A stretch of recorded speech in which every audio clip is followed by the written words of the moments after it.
ശശി തരൂർ കോൺഗ്രസിൽ നിന്ന് പോകും എന്ന് സിനിമ വരുന്നുണ്ടോ?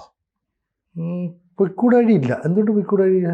പക്ഷേ സ്വാഭാവികമായിട്ടും ആ പാർട്ടിയുടെ ടിക്കറ്റിൽ മത്സരിച്ച് ജയിച്ചു പിന്നീട് അതിൻ്റെ കുറേ കോൺസിക്വൻസസ് ഒക്കെ നേരിടേണ്ടി വരുന്നതുകൊണ്ട് ഒരു പക്ഷേ പോയാൽ ഉള്ളിയുടെ MP സ്ഥാനം നഷ്ടപ്പെടും. അതാ, അതുകൊണ്ടായിരിക്കാം പദവി നഷ്ടപ്പെടും എന്നുള്ളതുകൊണ്ട് ഒരു പക്ഷേ പോയില്ലായിരിക്കും. MP സ്ഥാനം അത്ര വലിയ പദവിയാണോ?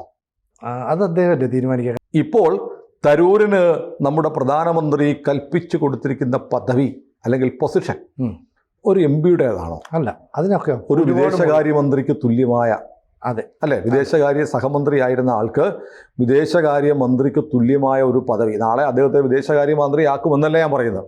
ഇത്തരം കാര്യങ്ങൾ നമ്മളെ ഡിപ്ലോമാറ്റ്സ്, അല്ലേ, അതെ, അല്ലെങ്കിൽ വിദേശകാര്യ മന്ത്രിമാർ, മന്ത്രിയോ സഹമന്ത്രിയോ ഒക്കെ ചെയ്യുന്ന കാര്യങ്ങളാണ് ഇപ്പൊ തരൂർ ഒറ്റയ്ക്ക് ചെയ്യുന്നത്. അതായത് പ്രതിപക്ഷ കക്ഷിയിൽ പ്രതിപക്ഷത്ത് നിന്നാണ് പ്രശ്നം. അത് ഏറ്റവും പ്രധാനപ്പെട്ട ഒരു കാര്യമാണ്. കൂടുതൽ വാർത്തകളും വിശേഷങ്ങളും നിങ്ങളിലേക്ക് എത്താൻ ABC മലയാളം സബ്സ്ക്രൈബ് ചെയ്യുക, ബെൽ ബട്ടണും അമർത്തുക.